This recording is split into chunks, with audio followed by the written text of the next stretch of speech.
Hello दोस्तों, आज की कहानी है मुंशी प्रेमचंद जी की रचित पूस की रात। तो चलिए कहानी सुनते हैं। हल्कू ने आकर स्त्री से कहा, सहना आया है, लाओ जो रुपए रखे हैं उसे दे दो, किसी तरह गला तो छूटे। मुन्नी झाड़ू लगा रही थी, पीछे फिरकर बोली, 3 ही रुपए हैं, दे दोगे तो कंबल कहाँ से आवेगा। माघ पूस की रात हार में कैसे कटेगी। उससे कह दो फसल अमल के बाद दे देंगे, अभी नहीं। हल्कू एक क्षण अनिश्चित दशा में खड़ा रहा। पूस सिर पर आ गया। कंबल के बिना हार में रात को वह किसी तरह सो नहीं सकता। मगर सहना मानेगा नहीं, घुड़कियां जमावेगा, गालियां देगा। बला से जाड़ों में मरेंगे, बला तो सिर से टल जाएगी। यह सोचता हुआ वह अपना भारी भरकम डील लिए हुए, जो उसके नाम को झूठ सिद्ध करता था, स्त्री के समीप आ गया और खुशामद करके बोला, दे दे, गला तो छूटे, कंबल के लिए कोई दूसरा उपाय सोचूंगा। मुन्नी उसके पास से दूर हट गई और आंखें तरेरती हुई बोली, कर चुके दूसरा उपाय, जरा सुनूं तो कौन सा उपाय करोगे। कोई खैरात दे देगा कंबल, न जाने कितनी बाकी है जो किसी तरह चुकने ही नहीं आती। मैं कहती हूँ तुम क्यों नहीं खेती छोड़ देती, मर मर काम करो, उपज हो तो बाकी दे दो, चलो छुट्टी हुई। बाकी चुकाने के लिए ही तो हमारा जन्म हुआ है, पेट के लिए मजूरी करो, ऐसी खेती से बाज आए, मैं रुपए न दूंगी न दूंगी। हल्कू उदास होकर बोला, तो क्या गाली खाऊं। मुन्नी ने तड़प कर कहा, गाली क्यों देगा, क्या उसका राज है। मगर यह कहने के साथ ही उसकी तनी हुई भौहें ढीली पड़ गई। हल्कू के उस वाक्य में जो कठोर सत्य था, वह मानो एक भीषण जंतु की भांति उसे घूर रहा था। उसने जाकर आले पर से रुपए निकाले और लाकर हल्कू के हाथ पर रख दिए। फिर बोली, तुम छोड़ दो अब की से खेती, मजूरी में सुख से एक रोटी तो खाने को मिलेगी, किसी की धौंस तो न रहेगी। अच्छी खेती है, मजूरी करके लाओ, वह भी उसी में झोंक दो, उस पर धौंस। हल्कू ने रुपए लिए और इस तरह बाहर चला मानो अपना हृदय निकाल कर देने जा रहा हो। उसने मजूरी से एक एक पैसा काट काट कर 3 रुपए कंबल के लिए जमा किए थे। वह आज निकले जा रहे थे। एक एक पग के साथ उसका मस्तक पानी दिनता के भार से दबा जा रहा था। उसकी अंधेरी रात, आकाश पर तारे भी ठिठुरते हुए मालूम होते थे। हल्कू अपने खेत के किनारे ऊख के पत्तों की एक छतरी के नीचे बांस के खटाले पर अपनी पुरानी गाढ़े की चादर ओढ़े पड़ा कांप रहा था। खाट के नीचे उसका संगी कुत्ता जबरा पेट में मुंह डाले सर्दी में कू कू कर रहा था। 2 में से एक को भी नींद नहीं आ रही थी। हल्कू ने घुटनियों को गर्दन में चिपकाते हुए कहा, क्यों जबरा, जाड़ा लगता है। कहता तो था घर में पुआल पर लेट रहे, तो यहाँ क्या लेने आए थे। अब खाओ ठंड, मैं क्या करूं। जानता था मैं यहाँ हलवा पूरी खाने आ रहा हूँ। दौड़े दौड़े आगे आगे चले आए, अब रो नानी के नाम को। जबरा ने पड़े पड़े दुम हिलाई और अपनी कू कू को दीर्घ बनाता हुआ कहा, कल से मत आना मेरे साथ, नहीं तो ठंडे हो जाओगे। यह पछुआ हवा न जाने कहाँ से बर्फ लिए आ रही है। उठूं फिर से चिलम भरूं, किसी तरह रात तो कटे। 8 चिलम तो पी चुका। यह खेती का मजा है। और एक भगवान ऐसे पड़े हैं जिनके पास जाड़ा आए तो गर्मी से घबरा कर भागें। मोटे मोटे गद्दे, लिहाफ, कंबल, मजाल है जाड़े का गुजर हो जाए। तकदीर की खूबी, मजूरी हम करें, मजा दूसरे लूटे। हल्कू उठा, गड्ढे में से जरा सी आग निकालकर चिलम भरी। जबरा भी उठ बैठा। हल्कू ने चिलम पीते हुए कहा, पिएगा चिलम? जाड़ा तो क्या जाता है, हाँ जरा मन बदल जाता है। जबरा ने उसके मुंह की ओर प्रेम से छलकते हुई आंखों से देखा। हल्कू, आज और जाड़ा खा ले, कल से मैं यहाँ पुआल बिछा दूंगा, उसी में घुसकर बैठना, तब जाड़ा ना लगेगा। जबरा ने अपने पंजों उसकी घुटनियों पर रख दिए और उसके मुंह के पास अपना मुंह ले आया। हल्कू को उसकी गर्म सांसें लगी। चिलम पीकर हल्कू फिर लेटा और निश्चय करके लेटा कि चाहे कुछ हो जाए अब की सो जाऊंगा। पर एक ही क्षण में उसके हृदय में कंपन होने लगा। कभी इस करवट लेटता तो कभी उस करवट, पर जाड़ा किसी पिशाच की भांति उसकी छाती को दबाए हुए था। जब किसी तरह न रहा गया, उसने जबरा को धीरे से उठाया और उसके सिर को थपथपाकर उसे अपनी गोद में सुला लिया। कुत्ते की देह से जाने कैसी दुर्गंध आ रही थी, पर वह उसे अपनी गोद में चिपटाए हुए ऐसे सुख का अनुभव कर रहा था जो इधर महीनों से उसे न मिला था। जबरा शायद यह समझ रहा था कि स्वर्ग यही है, और हल्कू की पवित्र आत्मा में तो उस कुत्ते के प्रति घृणा की गंध तक न थी। अपने किसी अभिन्न मित्र या भाई को भी वह इतनी ही तत्परता से गले लगाता। वह अपनी दीनता से आहत न था जिसने आज उसे इस दिशा को पहुंचा दिया। नहीं, इस अनोखी मैत्री ने जैसे उसकी आत्मा के सब द्वार खोल दिए थे और उसका एक एक अणु प्रकाश से चमक रहा था। सहसा जबरा ने किसी जानवर की आहट पाई। इस विशेष आत्मीयता ने उसमें एक नई स्फूर्ति पैदा कर रही थी जो हवा के ठंडे झोंकों को तुच्छ समझती थी। वह झपट कर उठा और छपरी से बाहर आकर भौंकने लगा। हल्कू ने उसे कई बार चुमकार कर बुलाया, पर वह उसके पास न आया। हार में चारों तरफ दौड़ दौड़ कर भुगता रहा। एक क्षण के लिए आ भी जाता तो तुरंत ही फिर दौड़ता। कर्तव्य उसके हृदय में अरमान की भांति ही उछल रहा था। 1 घंटा और गुजर गया। रात में शीत को हवा से धतकाना शुरू किया।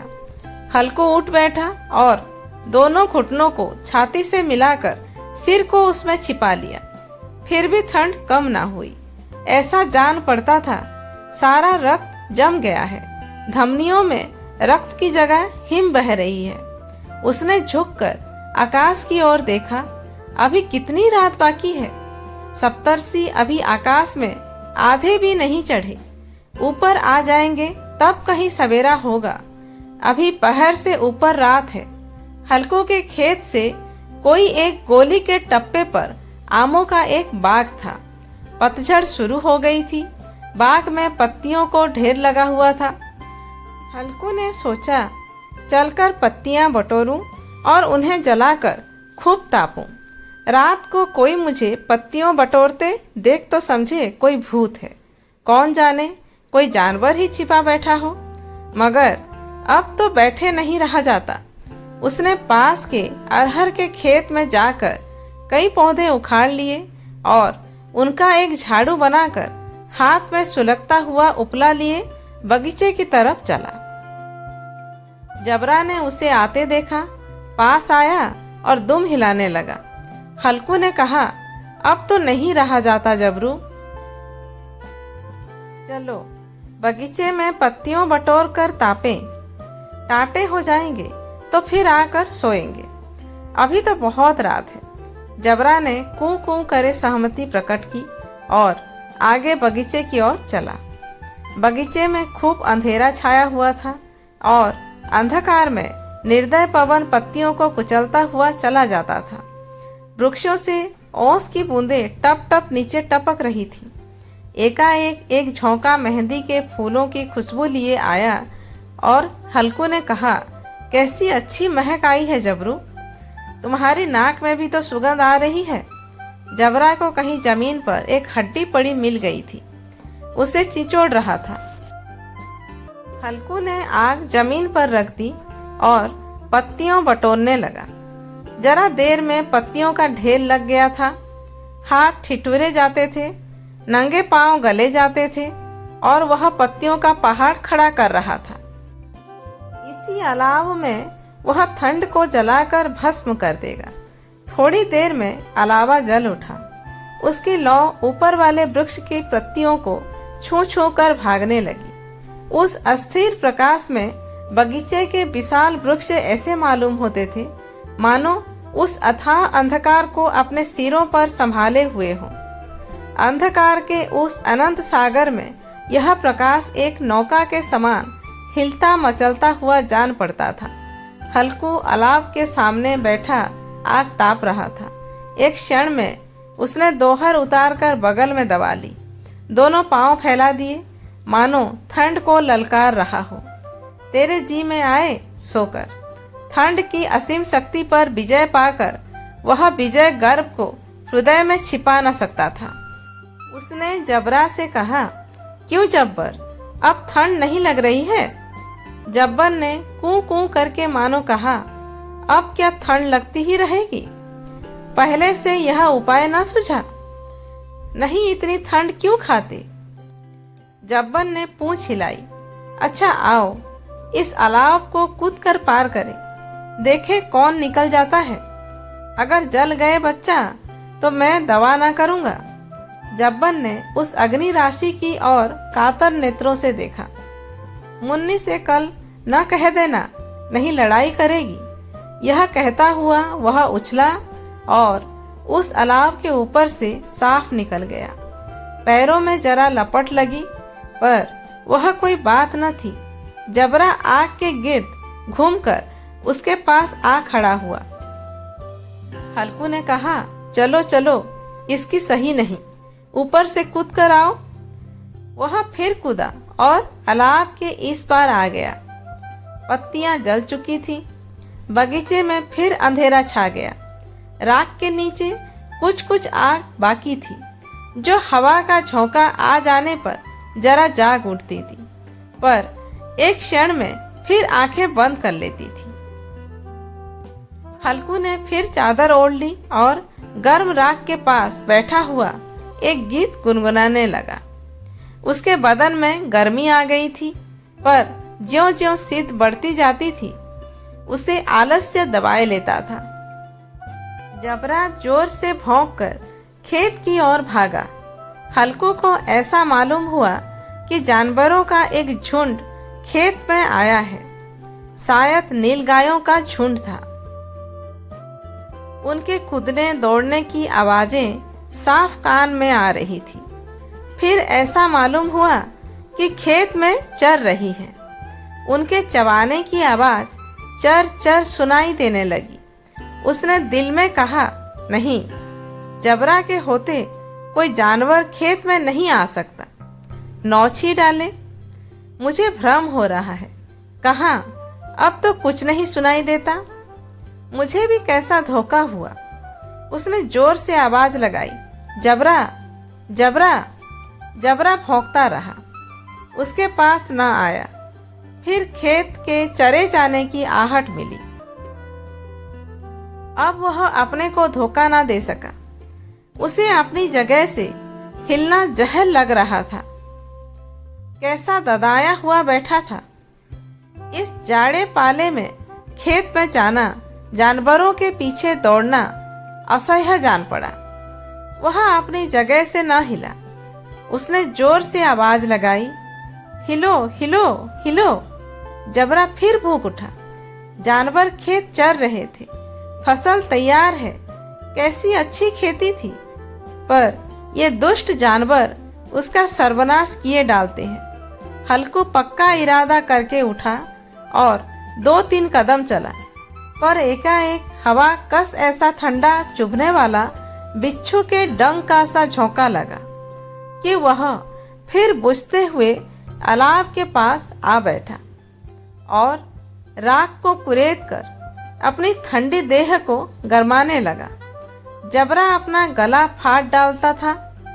नीलगाय खेत का सफाया किए डालती थी और हल्कू गर्म राख के पास शांत बैठा हुआ था। अकर्मण्यता ने रश्मियों की भांति उसे चारों तरफ से जकड़ रखा था। उसी राख के पास गर्म जमीन पर वही चादर ओढ़कर सो गया। सवेरे जब उसकी नींद खुली तब चारों तरफ धूप फैली गई थी और मुन्नी कह रही थी, क्या आज सोते ही रहोगे? तुम यहाँ आकर रम गए और उधर सारा खेत चौपट हो गया। हल्कू ने उठकर कहा, क्या तू खेत से होकर आ रही है? मुन्नी बोली, हाँ, सारा खेत का सत्यानाश हो गया। भला ऐसा भी कोई सोता है? तुम्हारे यहाँ मंडैया डालने से क्या हुआ? हल्कू ने बहाना किया, मैं मरते मरते बचा, तुझे अपने खेत की पड़ी है। पेट में ऐसा दर्द हुआ कि मैं नहीं जानता हूँ। दोनों फिर खेत की डांट पर आए। देखा, सारा खेत रौंदा पड़ा हुआ है और जबरा मंडैया के नीचे चित लेटा है, मानो प्राण ही न हो। दोनों खेत की दशा देख रहे थे। मुन्नी के मुख पर उदासी छाई थी, पर हल्कू प्रसन्न था। मुन्नी ने चिंतित होकर कहा, अब मजूरी करके मालगुजारी भरनी पड़ेगी। हल्कू ने प्रसन्न मुख से कहा, रात को ठंड में यहाँ सोना तो ना पड़ेगा।